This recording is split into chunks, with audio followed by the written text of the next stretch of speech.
सद्गुरुदेव भगवान की जय। आज का बड़ा सुंदर प्रसंग है। संत तुलसी के अनुसार घर का मालिक कैसा होना चाहिए, ये आज का प्रसंग। किसी जिज्ञासु भक्त ने पूछा कि तुलसी की रामायण के अनुसार बताएं घर का मालिक कैसा होना चाहिए। तो आज का प्रसंग है संत तुलसी के अनुसार घर का मालिक कैसा होना चाहिए। कैसा होना चाहिए, तो प्रसंग सुनाने के पहले गुरु की वंदना हम कर लेते हैं कि गुरु ब्रह्मा गुरु विष्णु गुरुर्देवो महेश्वरा गुरु साक्षात परम ब्रह्म तस्मै श्री गुरुवे नमः। और ध्यान मूलम गुरुर्मूर्ति पूजा मूलम गुरु पदम मंत्र मूलम गुरुर्वाक्यम मोक्षमूलम गुरु कृपा। बोलिए सद्गुरुदेव भगवान की जय। हृदय में स्थित परमात्मा राम की जय।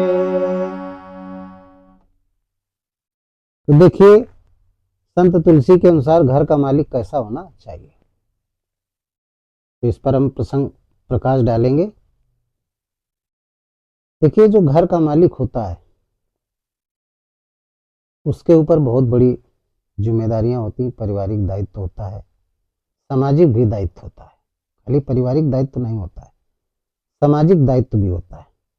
और वो प्रकृति के वनस्पतियों में, पेड़ पौधों में बरगद का पेड़ होता है, वट वृक्ष होता है। वट वृक्ष क्या है, उसकी क्या विशेषता होती है? एक तो हमेशा वो हरा भरा रहता है, दूसरी चीज सबको छाया देता है, झड़ीला होता है, छाया देता है, और समदर्शिता भी होती है। तो घर का मुखिया, जो घर का मालिक है, जिसको मुखिया भी कहते हैं, तो जो घर का मालिक है उसको समदर्शी होना चाहिए। समदर्शी का मतलब परिवार में जितने लोग हैं, पत्नी, बच्चे, भाई, माता, पिता, बहन, जितने भी संयुक्त परिवार में लोग हैं, उन सारे लोगों के प्रति समदर्शिता होनी चाहिए। एक जैसा भाव होना चाहिए, कम ज्यादा नहीं होना चाहिए। 4 लड़के हैं तो पता लगे एक लड़के पर ज्यादा भाव अच्छे हैं, 3 पर भाव अच्छे नहीं है। एक को ज्यादा मानते हो या 2 को ज्यादा मानते हो, 2 को कम मानते हो, या 3 को ज्यादा मान रहा है, 1 को कम मान रहा है। ये भाव नहीं होना चाहिए। बच्चियां एक बेटी को ज्यादा मान रहा है, दूसरे को कम मान रहा है। यदि घर का जो मालिक है, मुखिया है, तो ये भाव नहीं होना चाहिए।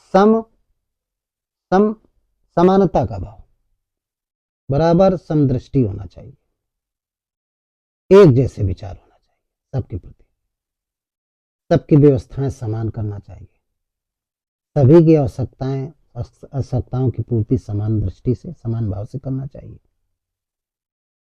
अपना भौतिक कर्म सुचारू रूप से करना चाहिए, नियत कर्म भी करता रहे, जिससे धार्मिक बना रहेगा। धार्मिक रहेगा तो फिर वो गलत काम नहीं करेगा। स्वाध्याय करे, पठन पाठन करे, धार्मिक ग्रंथों का सत्संग सुने, अपना भौतिक काम करे 8-10 घंटे, और उससे जो धन अर्जित हो, धन प्राप्त हो, उस धन से पूरे परिवार का बिल्कुल समानता, समान दृष्टि से उस धन के माध्यम से पालन पोषण करे, तो अच्छा मुखिया है। उसके लिए किसी के बताने की आवश्यकता नहीं है। यदि ये भेदभाव है परिवार में, परिवार के जितने सदस्य हैं उन पर यदि भेदभाव है, घर के मालिक का, घर के मुखिया का, तो फिर अच्छा मुखिया नहीं। उस घर में निश्चित रूप से विखंडन हो जाएगा, अलगाववाद हो जाएगा, डिवाइडेशन हो जाएगा, उस घर की तरक्की रुक जाएगी, उस घर का विकास रुक जाएगा। जो संयुक्त रूप से रह रहा था परिवार, वो बिछड़ जाएगा। इसलिए घर के मुखिया को समान दृष्टि रखते हुए सबके साथ समानता का व्यवहार करते हुए जीवन का निर्वाह करना चाहिए। जब घर का मुखिया एक्टिव होगा, सही समय पे जगेगा, सही हिसाब से धन खर्च करेगा, अपनी 10 इंद्रियों का, अपनी 5 ज्ञान इंद्रियों का समुचित रूप से प्रयोग करेगा, मुख से अच्छा बोलेगा, कान से सुनेगा अच्छा, आंख से अच्छा देखेगा, हाथ से अच्छा करेगा, आहार और विहार उसका संतुलित होगा, तो निश्चित रूप से उसके परिवार के जितने सदस्य हैं वो भी उसी मुखिया के अनुसार अनुकरण करेंगे। मुखिया जल्दी जग रहा है तो वो भी जगेंगे। आहार विहार अच्छा होना चाहिए, सात्विक होना चाहिए।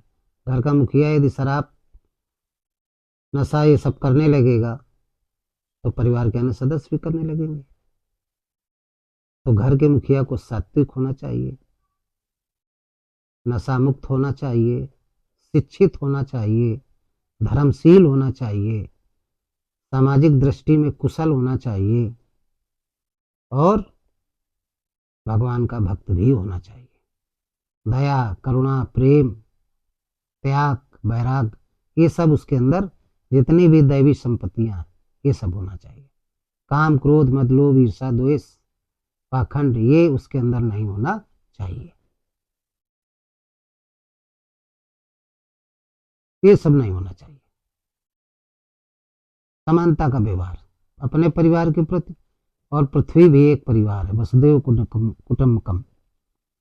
पृथ्वी में जितने सारे लोग हैं, चाहे जिस वर्ण के हों, सबके प्रति समानता का व्यवहार, सबसे मधुर बोले, अच्छा बोले, अपने जीवन का महत्व समझे कि जीवन मुझे किस लिए मिला है। माया में बंध गया तो पारिवारिक जीवन दायित्वों का निर्वाह करते हुए, परिवार के दायित्वों का निर्वाह करते हुए एक परमात्मा का चिंतन करना चाहिए। उसके लिए गोस्वामी जी ने बताया है कि घर का जो गार्जियन है, मालिक है, वो कैसा होना चाहिए, उसको मुखिया कहते हैं, होना कैसे चाहिए। उसके लिए उन्होंने रामचरितमानस में एक चौपाई दी है, उसके माध्यम से हम सुना रहे हैं कि मुखिया मुख सोचाहिए और खान पान कहुए पे, पालहि पोसहि सकल अंग कि तुलसी सहित विवेक। मुखिया मुख सोचाहिए और खान पान कहुए पे, पालहि पोसहि सकल अंग कि तुलसी सहित विवेक। घर का मालिक कैसा होना चाहिए? मुख के समान होना चाहिए। मुखिया मुख सो चाहिए, मुख के समान घर का मालिक होना चाहिए। देखिए मुख की गोस्वामी जी ने कितनी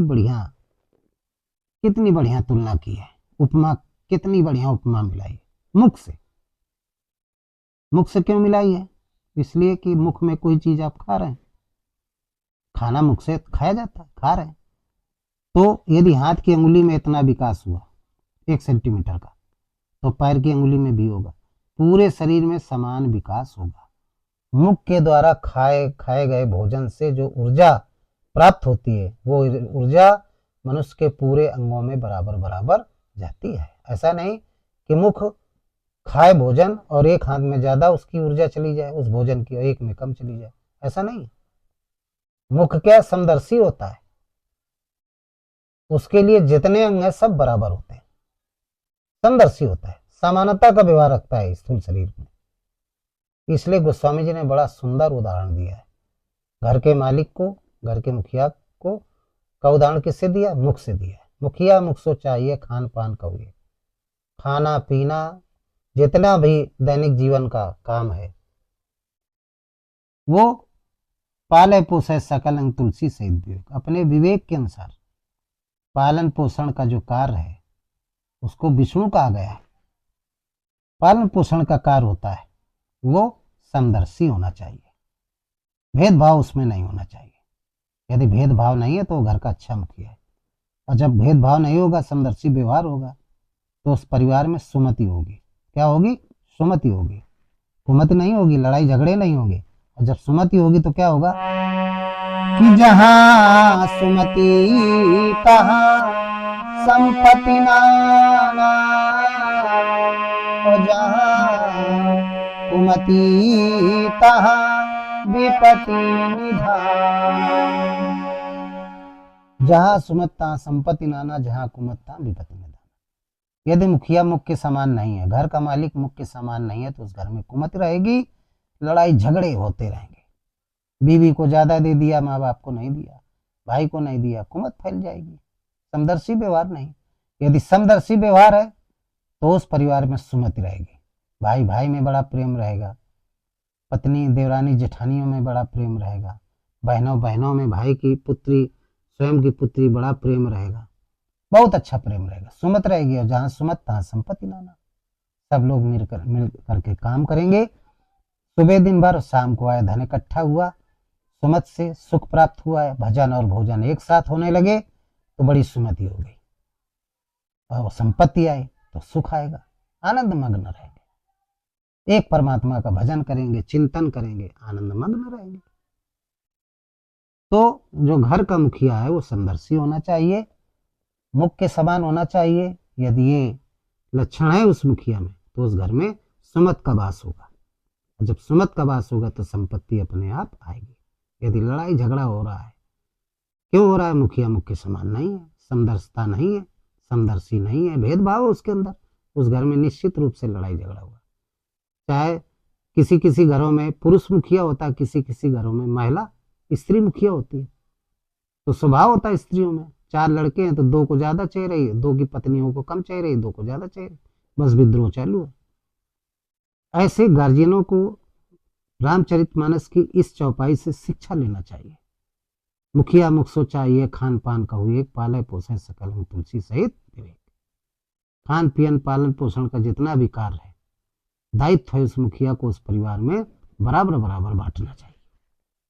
कभी विद्रोह नहीं होगा, कभी कुमति नहीं आएगी, सुमति ही रहेगी, आनंद मग्न परिवार रहेगा। सब आनंद से रहेंगे, भजन करेंगे, अच्छा भोजन करेंगे, स्वस्थ रहेंगे, दुरुस्त रहेंगे और भगवान के भक्त रहेंगे। तो आप लोगों की बात समझ में आ गई होगी, ऐसा मुखिया होना चाहिए। तो इन्हीं शब्दों के साथ आज का जो सत्संग है हम समाप्त करते हैं। हर व्यक्ति भाई मुख के समान बने, हर घर का मुखिया, बड़ा अच्छा रहेगा।